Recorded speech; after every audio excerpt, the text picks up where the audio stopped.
A paz de Jesus, irmãos.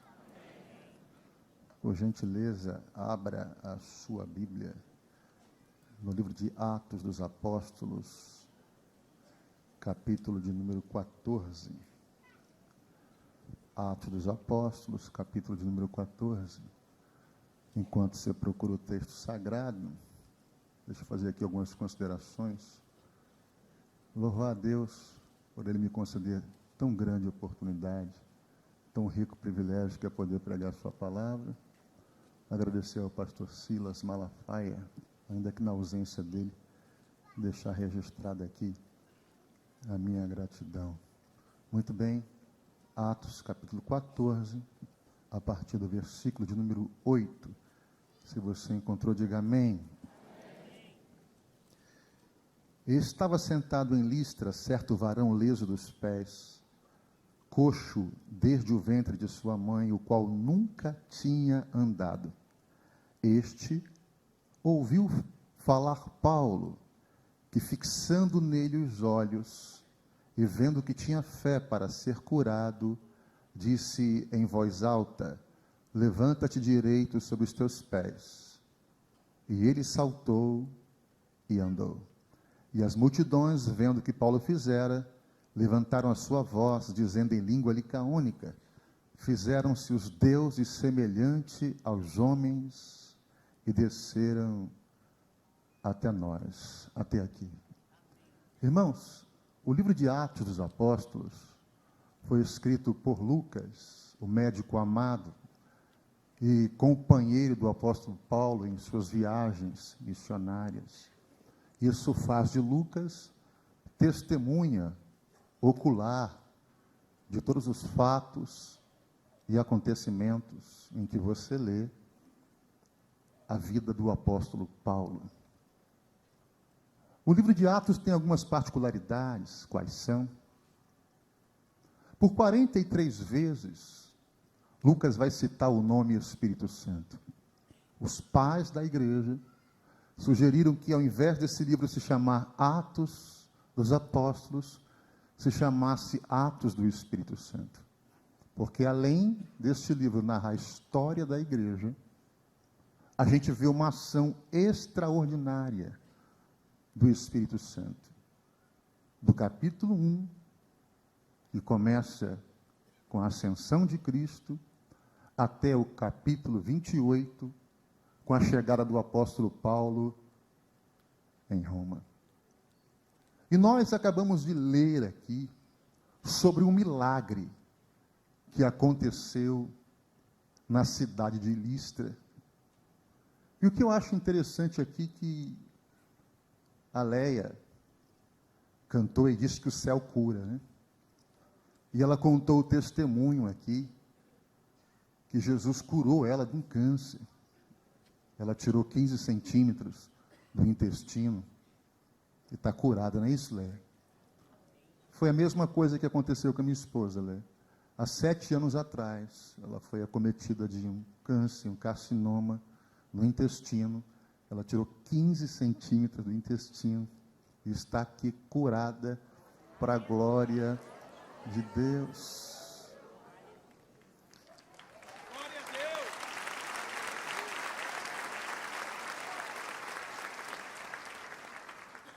E a mensagem que o Espírito Santo colocou no meu coração hoje é sobre um paralítico, um homem que foi curado em Listra. Mas a nossa história começa um pouco antes. No capítulo 11, versículo 19 do livro de Atos, a Bíblia vai dizer que por causa da morte de Estevão, do martírio de Estevão, no capítulo 7, houve uma grande perseguição sobre a igreja. E os discípulos, eles se dispersaram por várias cidades, Fenícia, Chipre, e alguns deles foram parar em Antioquia da Síria, capital romana da Síria, a rainha do Oriente, uma cidade próspera, magnífica, que tinha cerca de 500 mil habitantes e ficava situada às margens do rio Orontes. E muitos desses irmãos chegam em Antioquia da Síria. E ali primeiro pregam aos judeus, e depois eles começam a pregar para os gregos. E muitas pessoas se convertem ao evangelho ali. E acontece um avivamento tão extraordinário em Antioquia da Síria, que o que estava acontecendo em Antioquia da Síria chegou aos ouvidos dos colunas da igreja, do concílio em Jerusalém, Pedro, João, Tiago. E eles queriam saber o que estava acontecendo em Antioquia da Síria. O que está acontecendo lá? Que história é essa de salvação entre gentios? Milagres que estão acontecendo lá. Isso fala da pluralidade de Deus, da multiforme graça de Deus. O nosso Jesus, irmãos, ele é o Jesus da Vieira Solto, mas ele é o Jesus também das comunidades. Ele é o Jesus que salva o branco, ele salva o negro. Ele salva em Paris, em Beverly Hills, mas ele também salva aqui na Baixada, ele salva aqui na Penha. O nosso Deus não faz acepção de pessoas, amém? E agora a igreja de Jerusalém manda Barnabé para Antioquia da Síria, para saber o que estava acontecendo lá. E quando Barnabé chega lá, ele fica maravilhado com tudo aquilo que o Senhor estava fazendo naquele lugar, salvação de almas, maravilhas, milagres, demônios sendo expulsos. E o que ele faz?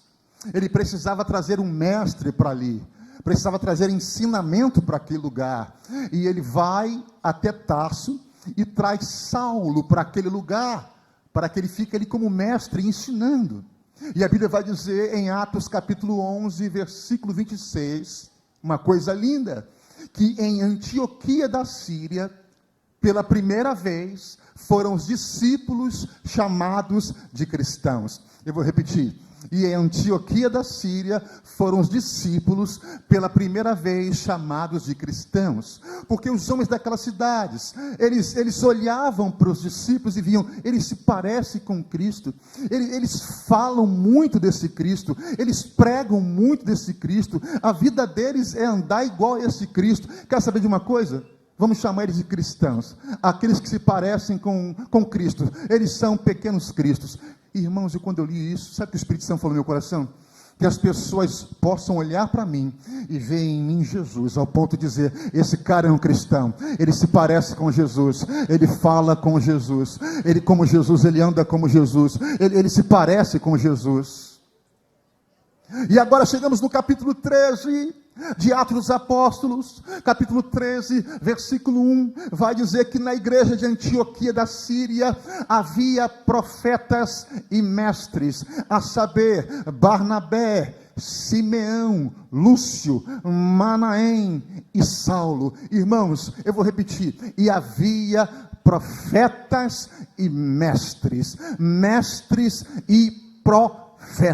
Era uma igreja que tinha uma palavra profética, mas também era uma igreja que tinha mestres, era uma igreja que também tinha conhecimento. O que significa? 2 de Pedro, capítulo 3, versículo 18, diz o apóstolo, antes de tudo, crescei na graça e no conhecimento de nosso Senhor e Salvador Jesus Cristo. O nosso pastor Silas diz que com a graça nós experimentamos o mundo de Deus, e com conhecimento nós conhecemos o mundo de Deus. Lucas capítulo 2, versículo 52, diz que crescia o menino Jesus em graça, estatura e conhecimento para com Deus e para com os homens. Quando é que nós erramos? Mateus capítulo 22, versículo 29, palavras do Senhor Jesus, errais, por não conhecerdes as Escrituras e nem o poder de Deus. Nós erramos quando somos ignorantes quanto à palavra de Deus, quando ignoramos o conhecimento. João capítulo 5, versículo 39, examinai as Escrituras, porque vós cuidais ter nela a vida eterna, e são elas que de mim testificam. Imagine, irmãos, a igreja de Antioquia da Síria, uma igreja que tinha profetas e mestres, mas não era só isso. Não, pastor, não. O versículo 2 do capítulo 13 vai nos dizer que a igreja de Antioquia da Síria estava adorando ao Senhor e jejuando. Talvez a sua versão diga servindo ao Senhor e jejuando. Servir aí é prestar culto, servir aí é adoração. Por isso que a Bíblia, na linguagem transformadora, não vai dizer servir, ela vai dizer adorar. Estavam adorando e jejuando. Então a Bíblia diz que eles estavam adorando e jejuando, fazendo o quê? Então não tinha só, irmãos, apenas profetas e mestres. Reparem o ambiente que vivia a igreja de Antioquia da Síria. Não era só palavra profética e conhecimento. Eles viviam em um ambiente de adoração e jejum. Aquela igreja vivia em um ambiente profético, em um ambiente espiritual, em um ambiente de adoração, em um ambiente que era saturado pela presença e pela glória de Deus. E o que diz o versículo 3 do capítulo 13, que enquanto eles estavam adorando e jejuando, disse o Espírito Santo. Quem falou? E o que o Espírito Santo falou? Me separe esses dois aí. O Espírito Santo obviamente usou alguém, porque o Espírito Santo vai usar pessoas.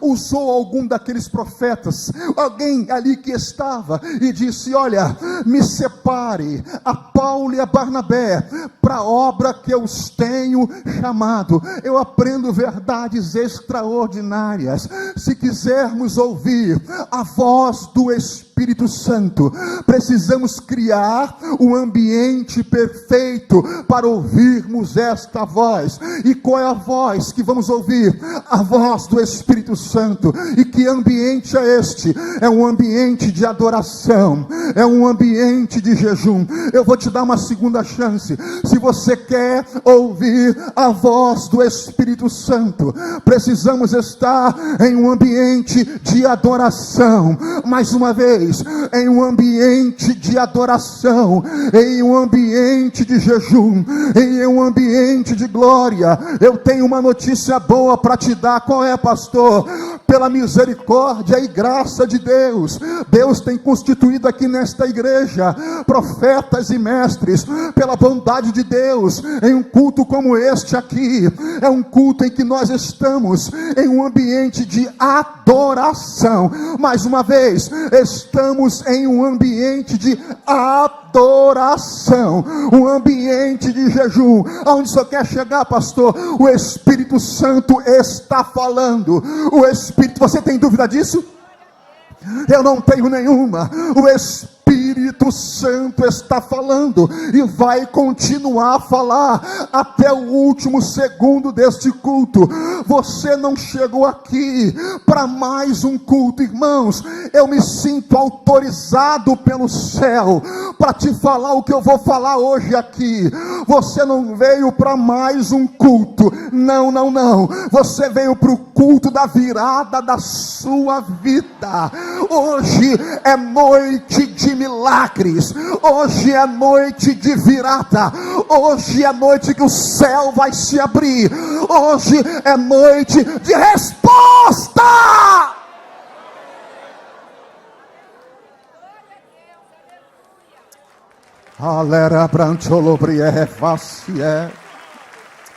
Aleluia. E o Espírito Santo falou: me separe esses dois aí para a obra que eu os tenho chamado. Deixa eu dizer uma coisa para vocês. Pastor não escolhe ninguém. Pastor só reconhece quem o Espírito Santo separou. Escute. E eles orando e jejuando, impuseram as mãos sobre Barnabé e Paulo e os despediram.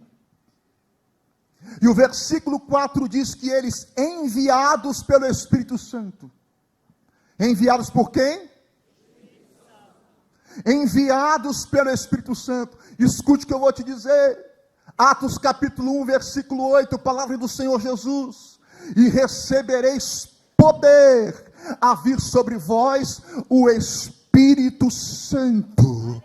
O Espírito Santo nos enche de poder. Para quê? Jesus diz: e recebereis poder a vir sobre vós o Espírito Santo, e ser-me-eis minhas testemunhas, tanto em Jerusalém, como Judeia, Samaria e confins da terra. A presença do Espírito Santo, o batismo no Espírito Santo, o poder do Espírito Santo, não é para você gritar e pular. Irmãos, com todo respeito, eu sou pentecostal até o tutano. Eu aceitei Jesus em 1985 no culto de oração na casa da então irmã Antonieta Rosa, hoje pastor Antonieta Rosa. Já se vão 38 anos. Mas deixa eu te falar uma coisa: o poder do Espírito Santo é para você ser testemunha de Jesus. O poder do Espírito Santo é para você abrir a tua boca com ousadia, intrepidez, autoridade, para falar daquilo que Jesus faz, para falar das obras maravilhosas que o Senhor Jesus faz. Escute o que eu vou te dizer. Atos capítulo 13, versículo 9, diz que Paulo estava cheio do Espírito Santo. O versículo 52 do capítulo 13 vai dizer que tanto Paulo quanto Barnabé estavam cheios do Espírito Santo e guiados pelo Espírito Santo. Não tem como dar errado. Não tem como dar errado. Quando você está cheio do Espírito Santo, guiado pelo Espírito Santo, debaixo da mão de Deus, não tem como dar errado.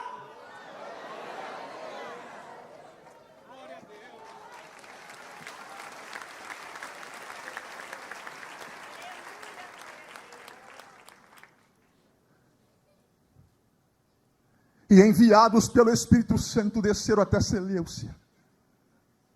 Depois navegaram até a ilha de Chipre. De Chipre partiram para Salamina, e aqui é a primeira viagem missionária. De Salamina eles vão até a ilha de Pafos. E quando chegam em Pafos, irmãos, algo extraordinário acontece. O procônsul romano naquela ilha, chamado Sérgio Paulo, muito queria ouvir o evangelho, mas Elimas, o mágico, o encantador, se opôs a Paulo. Você conhece a história. Paulo, cheio do Espírito Santo, repreende o demônio que estava naquele homem e diz: você vai ficar cego. O procurador romano se converte e um grande avivamento chega em Pafos. Paulo sai de Pafos e agora ele vai para Perge da Panfilha. Em Perge da Panfilha ele prega o evangelho. Sai de Perge da Panfilha e agora eles vão para Antioquia da Pisídia. Irmão, quando você tiver oportunidade, leia Atos dos Apóstolos capítulo 13. Em Antioquia da Pisídia, Paulo e Barnabé entram na sinagoga dos judeus. Paulo prega um sermão extraordinário. Não precisa você esperar chegar no céu para pegar o esboço do sermão com Paulo. Está lá em Atos capítulo 13. Pode pegar e pregar. Ele prega um sermão tão extraordinário, tão maravilhoso, pastor Jean, que a Bíblia diz que quando ele acaba de pregar naquela sinagoga, os gentios chegam até ele e dizem assim: você pode voltar aqui semana que vem? E aqui vai um conselho. Vocês podem voltar aqui semana que vem?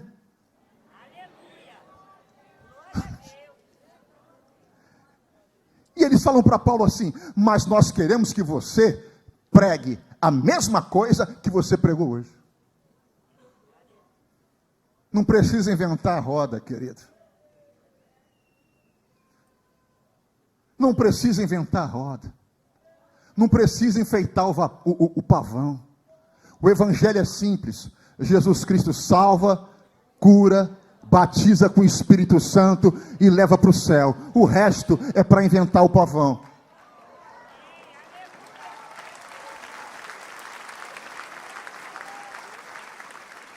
Lucas, eles disseram para Paulo: nós queremos que você volte e pregue essa mesma palavra. E na outra semana, quando Paulo foi pregar a mesma palavra, qual foi a surpresa? Atos 13 diz que quase toda a cidade, Leia. Irmão, vou repetir. A cidade inteira estava lá para ouvir o cara. Pregando a mesma? Não precisa inventar, prega o evangelho.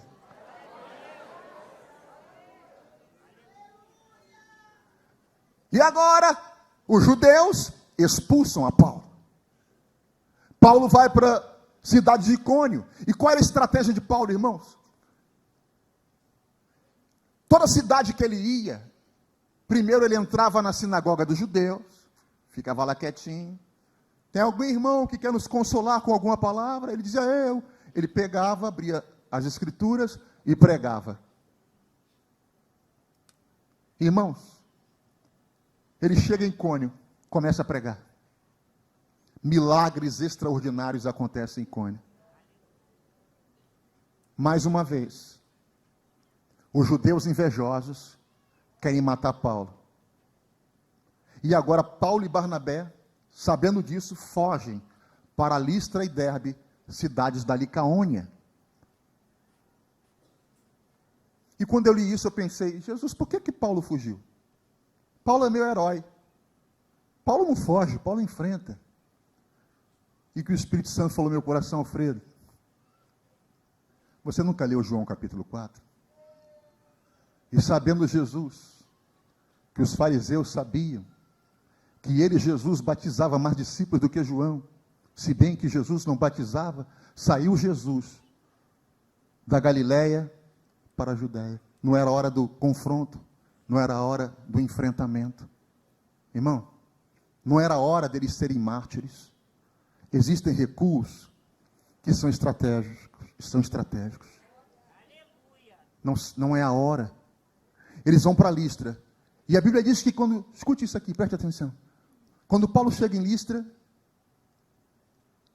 a cidade de Listra, juntamente com Icônio, Derbe e cidades circunvizinhas, faziam parte da Galácia, a Galácia do Sul. E quando você vai ver a carta de Paulo, mais tarde, aos Gálatas, é a estas cidades que a carta aos Gálatas está sendo direcionada. E não é coincidência, porque a carta aos Gálatas tem como âmago, um ênfase, a justificação pela fé. E isso aqui é extraordinário. E a cidade de Listra era uma colônia romana, onde muitos soldados romanos, quando se aposentavam, iam para lá. Possivelmente não tinha um número suficiente de judeus para que ali houvesse uma sinagoga. Então, por isso que você não vê Paulo em Listra, em uma sinagoga. Ele vai diretamente pregar onde? Na rua. Se não tem templo, eu vou pregar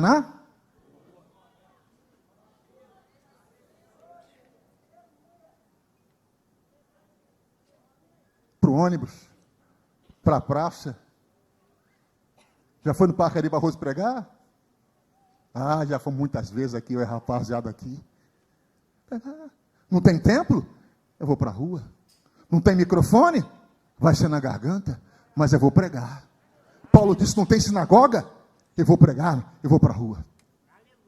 A Bíblia não diz aonde Paulo estava, mas vamos conjecturar aqui. Eu acredito que ele estava nos portões da cidade, na porta da cidade. Por quê? Porque ali estava um paralítico leso dos pés. Possivelmente ele era um pedinte, e obviamente ele estaria onde os transeuntes estavam, no lugar de maior circulação, porta da cidade. Ali haviam julgamentos, negócios eram feitos, comércios eram realizados. Então, possivelmente, era ali na porta da cidade. Paulo está pregando. Paulo começa a pregar. Paulo está fazendo o quê? E a Bíblia diz agora que tinha um homem ali, leso dos pés, paralítico desde o ventre da sua mãe. Quem está dizendo que ele é paralítico desde o ventre da mãe? Quem escreveu e quem foi testemunha ocular? Lucas. Qual era a profissão de Lucas? Então ele, como médico, ele está atestando. Eu, como médico, atesto. Esse cara era paralítico desde o ventre da mãe, ele não podia andar. A primeira coisa que eu aprendo em Listra: o poder de Deus muda os impossíveis humanos. Eu vou te dar uma segunda chance. O poder de Deus muda os impossíveis humanos. Lucas capítulo 1, versículo 37. Diz que para Deus nada é impossível. Você está aqui em campanha hoje, fazendo campanha. Quem sabe você veio apresentar uma impossibilidade. Impossível para você. Porque Lucas 1,37 diz que para Deus nada é impossível. Gênesis capítulo 18, versículo 14. 3 varões aparecem na casa de Abraão. Um sol terrível, Abraão na porta da tenda. Abraão, quando vê os visitantes chegando, manda Sara preparar comida, faz um guisado aí. Um deles era o Senhor. E diz para Abraão: Abraão, no tempo determinado eu vou voltar aqui. E Sara, tua mulher, dará à luz um filho. Sara escuta a conversa e ela faz assim. Ela começa a rir. Porque a Bíblia diz que havia cessado o costume das mulheres. O que significa? O ciclo menstrual de Sara havia sido interrompido. Era impossível Sara ser mãe. E o Senhor diz assim: Abraão, porventura haveria alguma coisa demasiadamente difícil ao Senhor? Mais uma vez, porventura haveria alguma coisa demasiadamente difícil ao Senhor? Pensa aí. Eu vou te dar alguns segundos, pensa aí. Haveria alguma coisa demasiadamente difícil para o teu Deus? Comece a pensar. Jó capítulo 42, versículo 2. Escute isso. Jó vai dizer assim: eu bem sei que tudo podes, e nenhum dos teus pensamentos podem ser impedidos. Eu acho que tem gente que pensa assim: Jesus, para resolver o meu problema, você imagina assim, Jesus no céu assim: ai meu Deus, como é que eu vou resolver o problema do João? Ai, é muito difícil. Chama Miguel, chama Gabriel, vamos reunir a trindade. O problema da Maria aqui é esse aqui, eu nunca vi em 2000 anos, na eternidade eu nunca vi. Você está enganado. Basta uma palavra.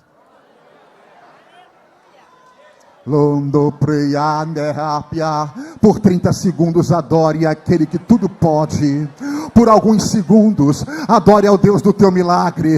Adore ao Deus do teu milagre. Adore ao Deus que abre porta. Adore ao Deus que restaura. Adore ao Deus que vai fazer alguma coisa na tua vida durante essas 7 semanas. Adore a Ele, pelo amor de Deus, adore a Ele. Adore a Ele. Levante uma das tuas mãos e comece a exaltá-lo, a glorificá-lo e a bendizê-lo. Você que está na galeria aí, levante a tua mão. Se você quiser chorar, chore. Se você quiser pular, pule. Se você quiser gritar, grite. Se você quiser louvar, louve. Mas não fique indiferente àquilo que o Espírito Santo está fazendo aqui esta noite.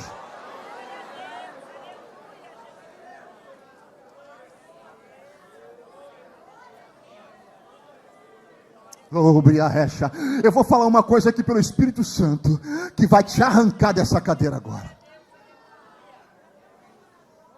Aleluia. O versículo 9 diz que este ouvia Paulo pregar e este ouviu falar Paulo. Romanos 10, 17 diz que a fé vem pelo e ouvir a palavra de.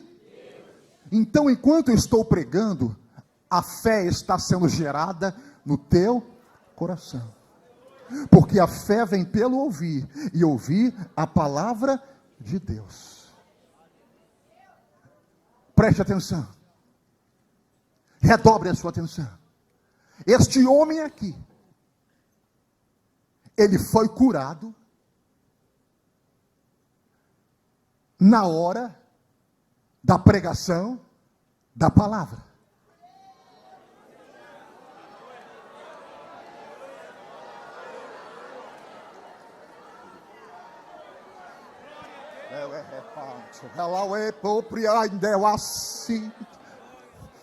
Esse homem aqui foi curado na hora do culto.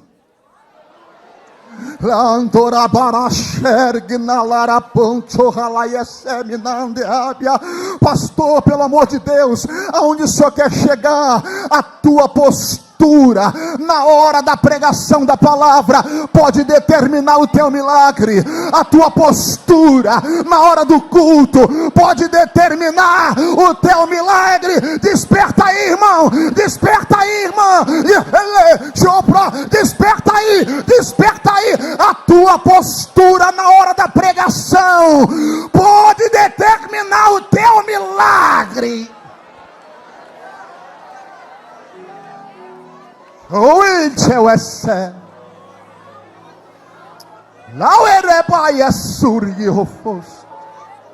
Aleluia, aleluia. Entende? Entende? Olha para cá, entende? Ele foi curado na hora da pregação.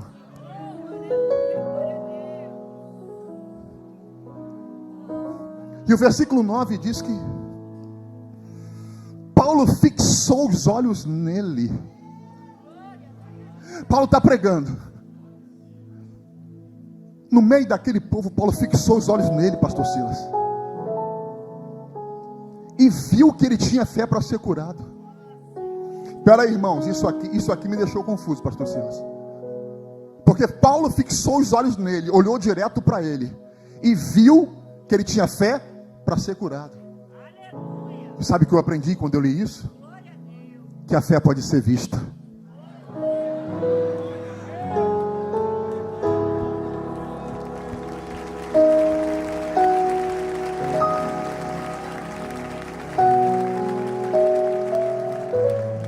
Você sabia que a fé pode ser vista? Rapaz, que negócio é esse? A fé pode ser vista. E eu falei, Jesus, como é que a fé pode ser vista? Como é que Paulo viu a fé, gente? A fé é uma coisa abstrata. Como é que Paulo viu? Sabe por que Paulo viu? É porque, irmãos, quando Paulo olhou para aquele cara, ele estava igual, olha para cá. Na hora da pregação, você está entendendo, tá? Na hora da pregação, você está igual aquele cara, você está na hora da pregação. Paulo percebeu que na hora da pregação aquele cara estava igual um faminto diante de um prato de comida, estava com a fome de 10 mendigos. Paulo percebeu que na hora da pregação da palavra, aquele cara estava igual um sedento diante de uma fonte de água. Paulo percebeu que aquele cara estava no culto, mas não estava olhando as notificações do Zap, do Instagram.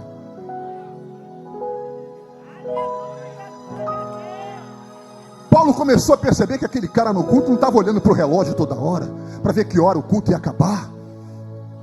Paulo começou a perceber que aquele cara não estava olhando para a roupa de A, para a roupa de B, para a roupa de C, se cantou bem, se cantou desafinado, se o pregador tropeçou no vernáculo. Não. Aquele cara estava ligado em tudo, irmão. Irmão, a fé pode ser vista. A fé pode ser vista.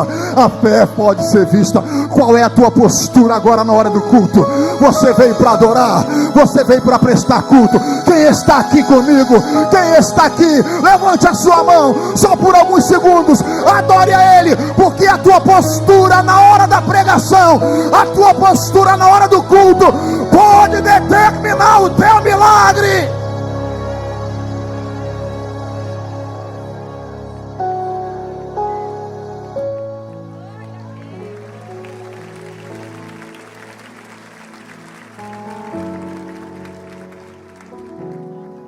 Eu estou me encaminhando para o fim da mensagem. Irmãos, olha o passo a passo. Ele tinha fé, sim ou não? Paulo viu que ele tinha fé, sim ou não? Tinha o culto, tinha a pregação, mas faltava uma coisa. E sem isso, o milagre não aconteceria. O que, pastor? O comando. Paulo disse: levanta. Em nome de Jesus, levanta. Lopriau é suíçal arrebanda o esse. Choproiando os choete os tu prazer. Lo chodo. Hoere into você. Oh não, tu estás. É como se eu não visse esse teto. Lo justo. É que do céu desce um comando. Está descendo um decreto sobre a tua vida. Você que está às portas esperando um milagre, está descendo um comando, está descendo um decreto sobre a tua vida. E nesse decreto, nesse pergaminho, está escrito vitória.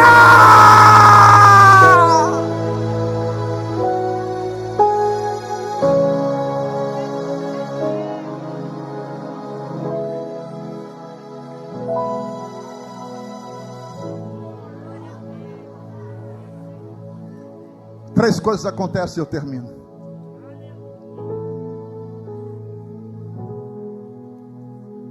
Paulo disse: levanta. Ele deu um salto. Você imagina se Paulo fala assim: rapaz, eu só mandei você levantar. O que significa, irmãos? Que ele foi além da expectativa? Deus vai te surpreender.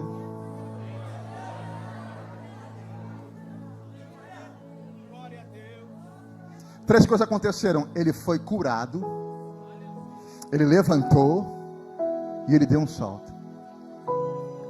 Pessoas hoje aqui estão sendo curadas. Está fraco demais para quem quer milagre. Pessoas hoje aqui estão sendo curadas. Pessoas hoje aqui estão sendo levantadas.